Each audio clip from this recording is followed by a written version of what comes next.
Hey everybody, cheers to another episode. Hey, we're back to the bar. Welcome back to FFB from the 50 Barside Chats here with Adam and Teresa. Cheers. Cheers. This is going to be a fun episode, so let's drink and then we'll talk.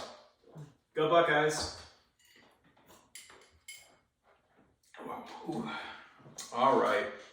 So last episode we did was pretty serious. We talked about draft strategies. Heading into it, we wanted to make sure we shared some really good, valuable information with you. This is going to be a lot more lighthearted. We're going to take a walk down memory lane and share some of our favorite fantasy football memories with you. So, do one of you two want to go first? I think ladies should go first with this one. So, most recent, which we've already talked about, me not taking a tight end. You want to talk about turning the world upside down. In a fantasy draft. Everybody in disarray. Everybody wondering, what in the world's going on? I have never seen somebody start a run on a position without even picking the position.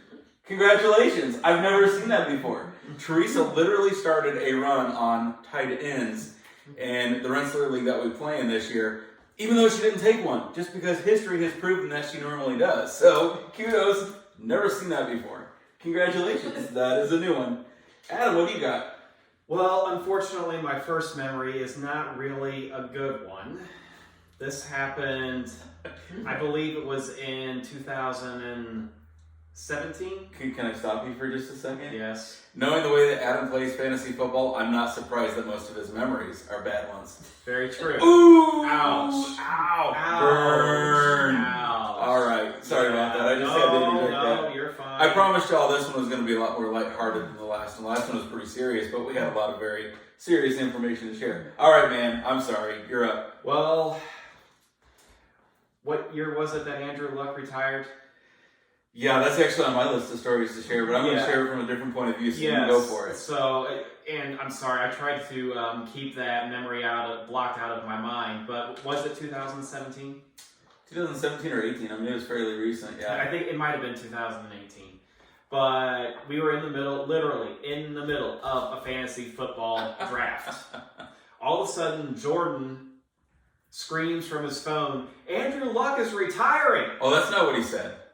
I believe he said a swear word. I believe it was, what the... Yeah. You can fill in the blanks. 2019. 2019, yeah. Okay. And you can fill in the blanks. He literally was like, what the... Yeah. bleep? Yes. And again, I was wrong on the year, and it's just because, look, as a diehard Indianapolis Colts fan, I have a lot of great memories, Super Bowl 41, but I've also had some pretty sad memories as well, some pretty dark day memories as well. Like, say, for example, when the Colts released Peyton Manning. I think every Colts fan with a brainstem knew that was going to happen. It was sad. It didn't make it any better for us. It was a very sad day, especially when Peyton Manning came out and said that he truly enjoyed being our quarterback. I think just about every Indianapolis Colts fan drew a tear from that. I did. And we've also had some pretty heartbreaking times too, mostly led by the Tom Brady Patriots. And some of the good ones also winning Super Bowl 41, but I have to say probably the biggest, darkest day for an Indianapolis Colts fan was when Andrew Luck just abruptly retired. He was #1 pick out of Stanford. He was supposed to be like the smartest football quarterback in the league, and he did very good for us. He got us to an AFC championship game. He won playoff games. He made Indy very competitive during the season. And then that year, right before 2019, I remember it vividly, they bring in Devin Funchess to help out with T.Y. Hilton. And all of a sudden, and the defense is fantastic. And the running game is doing good. And then all of a sudden, he just abruptly retires. And the fact that happened during a fantasy football draft was probably my most painful, and the fact that I'm a Colts fan was probably one of my most painful memories of all time. So it's really interesting, folks. I'm going to share the exact same memory because a lot of you know that I'm a Bears fan. Bears! I mean, you see that all the time. We joke around about it. The Bears! But what you don't know is I'm also equally a Colts fan. Absolutely love both teams. I've got my favorite in the NFC, favorite in the AFC. When the Colts and the Bears played each other in the Super Bowl, it was a fantastic time at my house because no matter who won, I was going to be excited. Huge Colts fan. I've been to Lucas Oil Stadium. I've watched the Colts play, but I'm going to share a little different, same story, little different perspective on it. So that fantasy football draft was actually held at my house. We were out on my back deck, and my brother-in-law Dan was. So I'm Dan. My brother-in-law's name is also Dan. So yeah, both sisters married Dans. My brother-in-law Dan, who is just an awesome guy, was there helping out. He wasn't in the draft. He was there for a draft earlier in the day. Literally was just helping out. He was running, so we had a projector system that projected the draft board up on the back of my garage so that I could focus on the game. He was running the Microsoft Word program, entering in the draft results. Real quick, I do want to give Dan a shout out because what a great guy. I mean, he has shown up and done the draft board for the New Wrestler League, doesn't have to do it. Fantastic. He's invited me to go to Colts games with him. Great guy. If you go back to one of my other videos where I was wearing the Donahue Gas shirt, if you need propane and you live in central Indiana or eastern Indiana, I believe they have locations in Kokomo, Muncie, and Anderson. That's where Dan works. Fantastic company. Huge shout out to him and Donahue Gas. Dan's just a great guy, but as much as you're a Colts fan, and I know that you are, that he is probably the biggest Colts fan that I know. He lives down by Indy. Like, it hurt me to see that. It hurt you to see that. We both love Indy. But Dan, he bleeds blue. And I'm not even kidding you. Like, Dan is all about Indiana. He's all about Indiana heritage, Indiana history, Indiana culture. Indiana sports teams are just so precious to him. So for me, like, it was one part amusement, one part heartbreak. And I'm actually going to admit that. It was one part amusement, 99 parts heartbreak, right? Because I was amused. There, Oz, the shout out goes to you. Oz is a player that used to play with us. He had actually drafted Andrew Luck earlier that evening. So Andrew Luck got taken in a draft the night that he retired.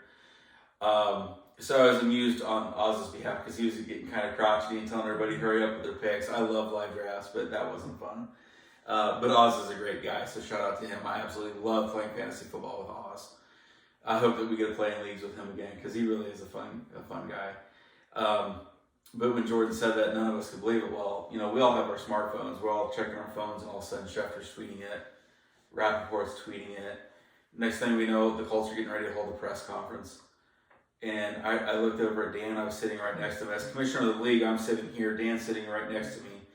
And he just got this look on his face. Like, Dan is not one of those guys that shows emotions. He just doesn't show emotions. But there was a crack in the veneer. Like, you could just see the heartbreak. So I hate to say that this is my number one overall fantasy memory, but it really is. But I'm sharing it from knowing Dan and knowing, like, as much as it sucked for me, because Andrew Luck was fun. And if we're being honest, everybody in Indianapolis thought that we were the next quote-unquote Green Bay, who went from Brett Favre to Aaron Rodgers, right? We thought we were pretty much doing the same. One legend, Peyton Manning, handing the torch to the next legend in Andrew Luck. I get why Andrew Luck retired. You can't tell me he didn't break hearts. I get it, but for me, the memory is looking at Dan and just, he had to step away, went out in the yard, walked around a little bit. I think I had to get him a glass of scotch or something to help ease the pain. Yeah, that's my number one memory too. So, all right, do you want to go Serpentine or do you want to go back to Teresa? You got another one for us? I do. Then go for it. So is probably my first fantasy football draft that you invited me to and got me in, being the only girl. Everybody thought, we're taking her money. How'd that work out? I came in second. And who took whose money? I did. Darn right. It was funny about that draft. Can I tell you a story I've never told you before? Sure. Okay. So in that draft, somebody came up to me and they said, hey, is Adam's wife just doing this to humor Adam? And at this point, if you are a child, I need you to tune away, come back in about 20 seconds. And I said, no, she's not just doing this to humor Adam. Teresa loves sports. Teresa knows sports. Teresa is going to come in and try to play and win. And my buddy looked at me and he goes, so you're telling me that Adam's wife actually loves sports and loves fantasy football? And I said, yeah. You know what the response was? That lucky son of a bitch. I'm not even kidding you. That lucky son of a bitch. All right, kids, if you're out there, you can come back onto the show now. But dead serious, I don't know that I've ever told you that story. But, like, they were just blown away that you actually had a wife that loves fantasy football. Never seen that more and more common these days. It was not common back then. And they were trash talking you. And you took their money. Yep. Which was awesome. Yep. One of my favorite memories, but it's not even my memory, it's your memory. But it's one of those things that I look back on and I was like, suckers. That's what you get. You get what you deserve. All right, you want to elaborate any more on that one? Or is that pretty much just, give me your money. There's another one that kind of follows along with that. Well, let's hear it. So the next year. How'd the next year go, Teresa? I didn't do as well the next year, but walked into the draft. And was there somebody new in that draft that year? Or is that the year that it went from 10 to 12? Yeah. That's the year it went from 10 to 12, and one family had 2 more family members join. So I walk into the draft, and Tom, this is for you. He had my back. Yep. So Tommy, if you're out there paying attention, don't forget I want to get you on the show. I've already called you twice. We're going to get you on the show. You were the one that got me into fantasy football and started all this. Without you, this show wouldn't even exist. All right? Back to it. So one of his family members didn't think that it's like, what does she know? Tom's like, no, just don't. She knows what she's talking about. Don't mess with her. She knows what she's doing. Yeah. You're up, buddy. Okay, so I've got to go back to 2015. Okay. In the old Rensselaer League. 2 different instances in 2015. Okay. Both involving head-to-head matchup with the same person. John, if you're watching, I know in years past there's been a little bit of a rivalry in between us. It's kind of dissolved a little bit now, but in 2015, this rivalry between you and I was alive and well. Can I just interject again? Because I love interjecting. You and Jordan are what you and John used to be. I can see, yeah. But you were justified. No offense, John. No offense. But he is justified because you questioned him more than once, and he was right more than once. Yep. Okay. Yep. I want to make sure you know I've got your back on those because you were right both times. I appreciate that. So in 2015, like I said, John, the rivalry between you and I was alive and well. I have to go to a particular player who is on my Mount Rushmore of fantasy football, and Antonio Brown. And so I've got 2 different dates. John, I was facing against you in the regular season. I believe this was week 9. Antonio Brown played against Oakland that particular day, played against the Raiders. Had 23 targets, 17 receptions, 284 receiving yards, plus a 5-point bonus because he got over 175 receiving yards. No touchdowns in that game, mind you, but it seemed like almost every other throw Ben Roethlisberger was throwing to Antonio Brown right then and there. Reception after reception after reception after reception. At the end of the day, Antonio Brown got 50.4 PPR points against you, John. And I believe, if my memory serves me correctly, I believe I got high score for that week as well. That was a very good victory for me. Now, let's fast forward to the playoffs. First round of the playoffs. I'm playing John again. Antonio Brown, I believe it was week 15 Yeah, against, that'd be the first round of playoffs. against Denver. Antonio Brown, and so going into that night, I believe John was done.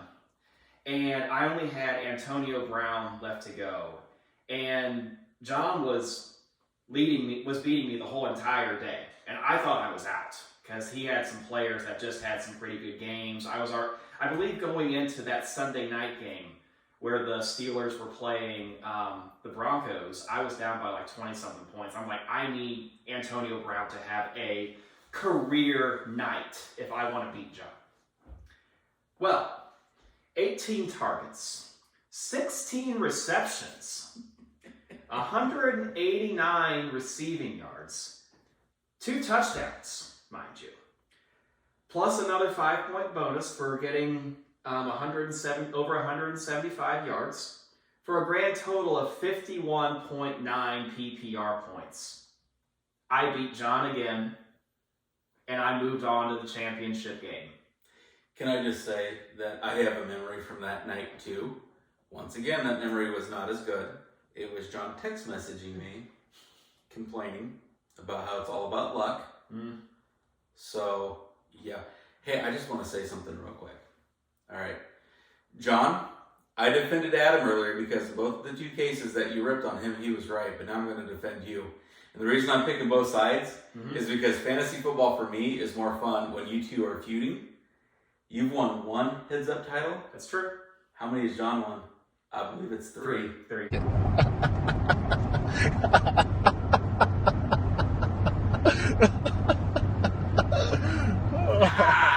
John, he was right those 2 occasions, but he only has 1 championship in leagues where you guys are both in it. You have 3.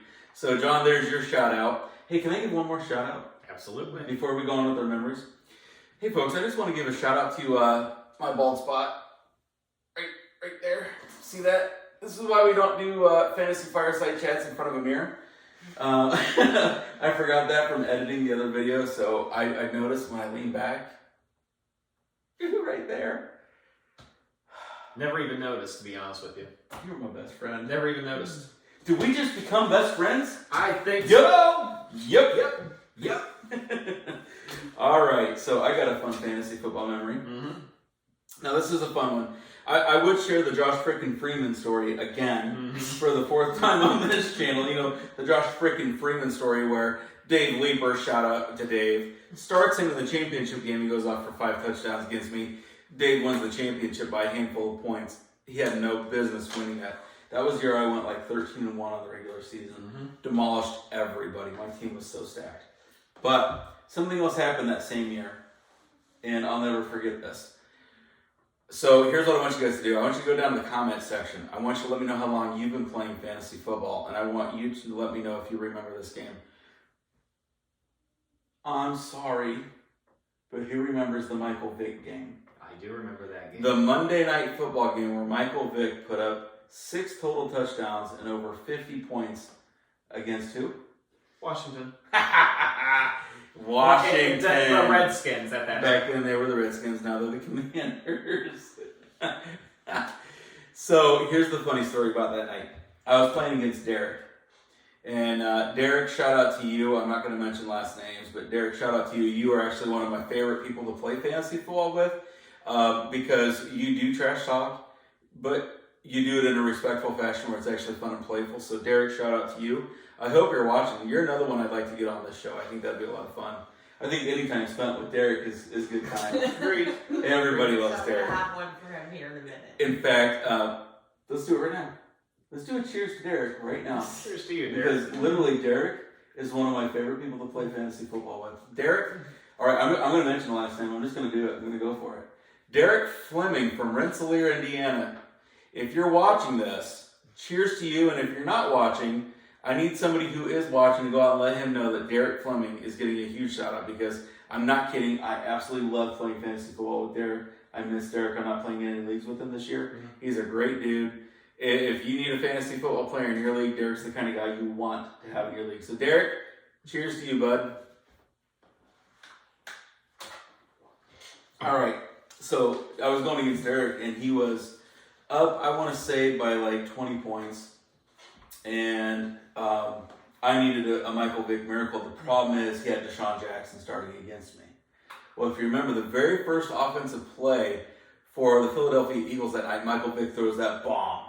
Absolutely throws that bomb down to Deshaun Jackson. Deshaun Jackson brings it in. Derek sends me a text bragging about that huge Deshaun Jackson catch. I responded back, hey, I got Michael Vick as my starting quarterback. Went completely silent. Derek never responded. Michael Vick goes off that night. I ended up not only closing the 20-point gap or whatever it was, I ended up winning, I want to say by double-digit points, got high score. The funny part is, if anybody had the right to complain about things being all about luck, it would have been Derek, because I got high score, but he had second high score and he lost that matchup because I got the high score. Came from behind on Monday Night Football. You know what Derek said to me? Dude, that was a hell of a matchup. Mm-hmm. Derek, okay, again, man, cheers to you. Cheers to Derek, because he Derek. really, I'm not kidding, I love Derek. He's a good guy. Derek, I hope you see this. I hope you know how much you love. So that's one of my favorite memories is the Michael Vick game, because I had him starting. Not only did I have him starting, I was behind going into Monday night. Mm-hmm. So, and that was the season that I went 13-1. Mm-hmm. Did lose in the championship game, but was completely stacked. That was a fantastic team. I am almost certain that year I won 5 or 6 high scores. And in our league, folks, high scores pay out $40 every single week. Mm-hmm. And the reason that we do that is it keeps everybody playing all season long. I mean, there's been years where I've come in, I think I came in 11th place the one year. I started off really, really strong. Mm-hmm. Dealt with injuries, came in 11th place, but I made money. Mm-hmm. Because I paid $100 in and walked out with 120, so I made $20 in high scores. One of those high scores came at the end of the year when my players got healthy. So that's kind of the perk about playing in a money league, is it tends to keep everybody in. There are a lot of money leagues that only pay out for those first, second, third place finishers. Some pay out for the fourth place because they make the playoffs. But we like to offer that incentive for the high score every single week. That way everybody continues to play. Nobody's getting cheap victories throughout the season. I absolutely love that format. I would strongly, as a commissioner and as a fantasy football player that's got not only, like I said, I've been playing since 2008, but what I didn't tell you is how many leagues. I average, 6 leagues per year that I play in. So when you start doing the math, I mean, it adds up. I would strongly suggest that. All right, what more memories do we have? We need more memories because I got one, but I know that you two do too. So I don't want to show you guys. You want to go? I do have another one. So I'm going to go back to 2012, and this is also, this could go in as a draft strategy as well, and I also have to quote Mr. Jeff Ratcliffe, who's on Sirius XM, for this particular strategy, and it also kind of ties into this team that I drafted back in 2012. If you really want to be a successful fantasy player, you really need to divorce yourself of the fan mindset. And what do I mean by that? Since I'm a Colts fan, you would think I have a nuclear hatred towards the Patriots. And I don't like the Patriots, especially when they were led by Tom Brady. However, I know fantasy value when I see it, and the New England Patriots at that time were a big fantasy valued team. So, as I said, this was back in 2012. I called this my Cloverfield team. And the reason I call this my Cloverfield team is because you had me watch the movie Cloverfield, and I fell in love with it. Even if with the shaky camera and everything, I was like, this team is just like a dominant team. This is like a Cloverfield monster team here. The way it just... You got a monster. I had a monster of a team. So these were my first 6 picks when I drafted. And now keep in mind, this was after my first year, which did not go very well. I needed to have a good second year. Mm-hmm. So, first round pick, Tom Brady. Colts fan, right here, I draft Tom Brady. Second round pick, Rob Gronkowski, who was with the Patriots. Colts fan again, I draft 2 New England Patriots. I wanted that quarterback to tight end connection right there. Mm-hmm. Third round pick, Jordy Nelson. Aaron Rodgers was throwing him the ball, and he was a big PPR wide receiving machine. Fourth round pick. Now keep in mind, in this league, we were starting only 1 running back. I took the PPR monster of them all, and Darren Sproles. Right, yeah, because like in standard scoring, he was not that good. But in PPR, He actually was an RB1. He was a very serviceable RB1 in PPR. Mm-hmm. Yes. Hey, you know what? Folks, go out to the last video that we just posted where we talked about knowing your league settings because that proves the point right there, right? Yeah. A guy like Darren Sproles probably wouldn't even have been drafted in standard scoring. But in a PPR league, he becomes a serviceable RB1. And I can't remember. I know Darren Sproles played with the Chargers before he went to the Saints. I know he was with the Saints in 2012, but I can't remember if that was his first or his second year with the Saints. Okay. But he did relatively decent that year. I think he missed a few games because of injury, but he still kept getting those catches out of the backfield. And he had a few touchdowns, not many, but he just kept getting those catches. And those in a PPR format, that's huge. Now, the next 2 picks I had are probably the 2 I'm the most proud of. 5th round pick, I took a guy by the name of Vincent Jackson. This was his first year out of San Diego when he went to Tampa Bay.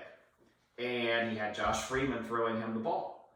And I remember seeing every magazine, because I bought like 11 magazines. I bought like 11 magazines. I was sending you all the pictures of the magazines that I was seeing. I was just buying magazines left and right. Just about every single magazine I saw that year. Stop, time out. Folks, okay, so here, I gotta interject this, because this is a fantasy football story, but there is no better place to tell the story than right here. Okay. Adam spends more money at that point on fantasy football magazines than he did on his entry fees, and I did too. Since then, Adam and I have discovered that our rankings are just as good, if not better, than what you get from those magazines. Yes. This channel is different than every other channel because we are Jags and Jaws. We are just another guy, just another woman who have found fantasy success. This is not like the pros. So that's what sets us apart. We're just like you. If you want to be on this show, all you have to do is reach out to me and let me know. I will put you on the show. I don't care where you are. I've traveled down to the Cincinnati, Ohio area. I'll get you on the show one way or another. I don't care if you're in California. If you want to be on the show's for you.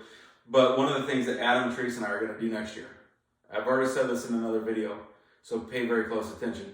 I want you to focus on 3 of us. Let's all get in close together here. Next year, FFB from the 50 is going to be releasing our own player rankings, and I'm going to be using Adam and Teresa to help me do that. Because we have had just as much success doing our own rankings. I would say actually not even just as much, more success doing our own rankings than wasting a bunch of money on those magazines. Okay? So I want you to look in our eyes here. Okay, ready? Let's look at the camera. All right, let's get close together because I'm going to zoom in on this when I edit this. Yes, I said that we're breaking the 4th wall. We're going to come to you with our rankings, and our rankings have been better than the magazines, but back then, it wasn't. Okay, break. Back to you. Okay, so I took a guy by the name of Vincent Jackson. By the way, may he rest in peace. Yes. Everybody thought he was going to be a bust when he went to Tampa Bay because everybody thought that it was a downgraded quarterback because Phillip Rivers was throwing him the ball. Now Josh Freeman was going to be throwing him the ball. Who? Phillip Rivers. No. Josh frickin' Freeman. Yep. Josh Freeman throwing him the ball, and a couple of games he was a little slow go, but all of a sudden Vincent Jackson started getting a lot of yardage. He started getting a lot of touchdowns. He didn't really have a lot of receptions, but he was getting long passes. Can I have you do a timeout again? Yes. All right.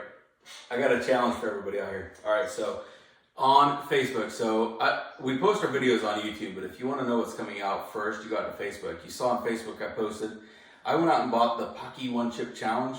I don't know if I'm pronouncing that correctly. Here's what I want to do. I want to get Josh Freeman on this show. I know we're reaching high. I know we're reaching for the stars, but why not? Josh Freeman. If you can help me get Josh Freeman on this show, I will attempt the Pocky One Chip Challenge. I have 4 chips. I was not intending on trying any of them.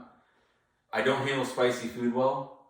But if we can get Josh frickin' Freeman on this show, so I'm calling out for help. I'm pleading for help. Let's get Josh Freeman on this show. If we can get Josh frickin' Freeman on the show, I will do the Pocky One Chip Challenge with him. Well, I won't make him do it. I'll do it in front of him. I would love to get Josh Freeman on this show because Josh Freeman, to me, is synonymous with fantasy football. And as much as it sounds like I'm bitter over that Josh frickin' Freeman 5 touchdown, The Josh freaking Freeman 5 touchdown is one of actually my favorite memories because I was in the championship game and I was relevant for the first time. So yes, it stunk that I lost, but Josh freaking Freeman, if we can get him on the show, I will do the Pocky One Chip Challenge and I will do it for all of you. So if you know Josh Freeman, if you have any connections, I'm pleading with you. Let's get him on the show. Back to you. And Leaper. And yeah. Him Well, and I'm Leaper, gonna- you do it. I'm gonna yes. Oh my gosh, because Leaper, you guys know Leaper, he's been on the Fantasy Fireside Chat, so you guys know Leaper because Yes. you know Leaper. If you know Leaper, you know Leaper. Oh my gosh, could you imagine the three of us on a show together?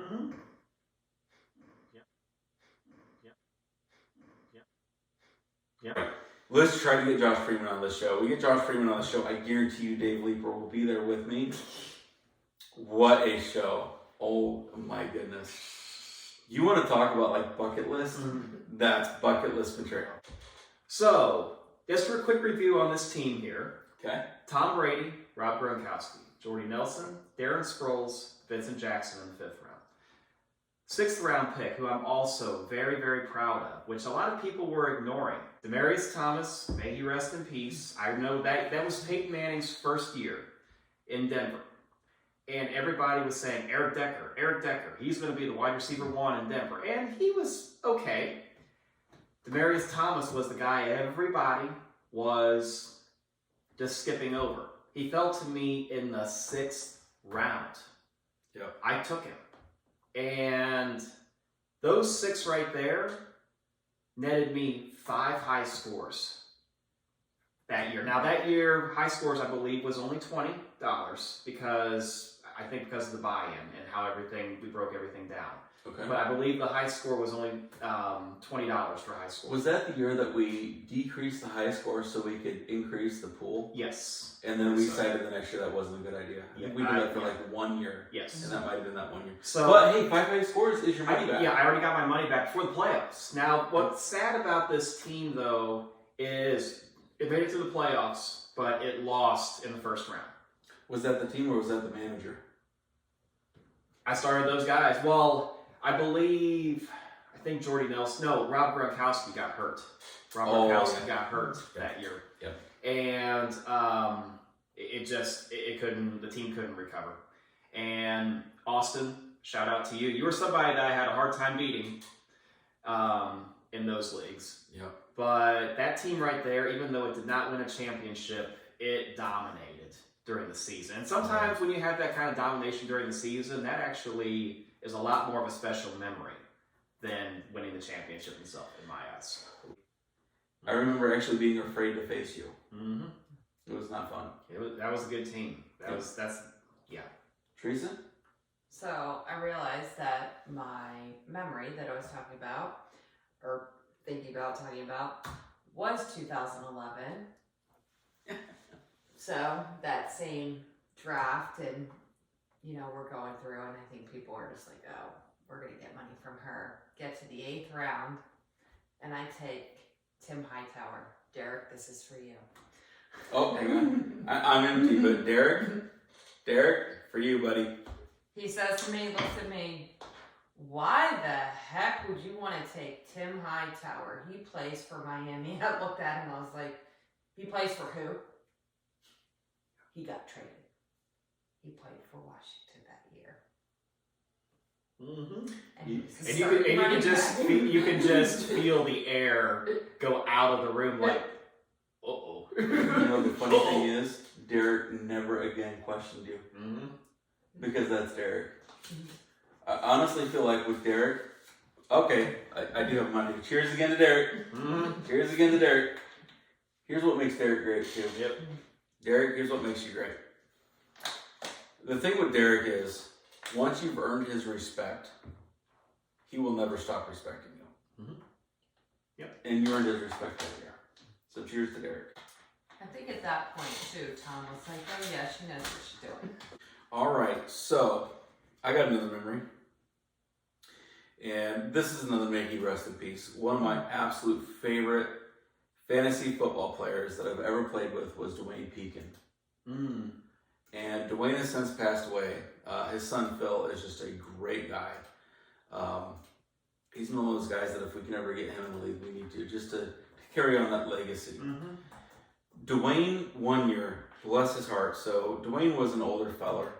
And when I say older, he wasn't old, but older than us. And I'm right on that cusp of technology not really being my thing. So I'm kind of aging myself a little bit. You know, the generation or even a couple of years beyond these, much better in technology than I am. But Dwayne peaked in one draft, and we had a rule. So this was not a league that you two were in at the time. Okay. So I want to start by saying that. I don't want you two looking confused. So in that league, we had a rule that during the draft, you weren't really allowed to, I don't want to say talk, you were allowed to talk. You weren't allowed to give out information. And there are leagues like that where even if it's not said that you can't give out information, it's kind of frowned upon. Like you can tease people for their choices. But I felt really bad for Dwayne that year because that year he took Sidney Rice and Kelvin Benjamin. And both of those guys had literally just been ruled out. They were both hurt in training camp. Both just been ruled out days prior to our draft. This is one of those things where, like, you don't want to draft too soon. This is a prime reason why. Okay? And I remember Dwayne taking those two guys and being like, Sidney Rice, Kelvin Benjamin. And he took them early, like second and third round or third and fourth round. It was early. And I felt really bad for him. But we weren't really, I mean, if I had said anything, I'd have been ran out of town on the rail. It'd have been bad. Here's the funny thing, though. Dwayne still managed to compete all year long. So Dwayne was old enough that he didn't have Twitter. Well, of course, back then, I'm not even sure Twitter was a thing. But he didn't have the technology. So I follow technology. I've told you guys before, like one of my hot tips for you is to go out and follow, Ian Rappaport, Adam Schefter. I go out and actually follow all the beat writers on Twitter just so I can get that information quicker. But, back then information didn't get out as quick. I knew there was a couple other guys in the league that, wasn't new to Twitter, but we knew. We paid attention. And I felt really bad for him. Didn't matter. Dwayne was Dwayne. Dwayne always took his Packers. Dwayne always took his Saints. But, so he took Sidney Rice and Kelvin Benjamin. You would have thought that immediately coming out of the draft that he stood no chance. Dwayne was such a good player, or at least a competent enough player, that he was still able to compete. And I'll always remember that because I can't think about Dwayne without smiling. So Dwayne, I hope you're up in heaven smiling down on us. Phil, I hope you get a chance to watch this video. You already know how I feel about your dad. We've had that conversation. Dwayne was just a heck of a guy.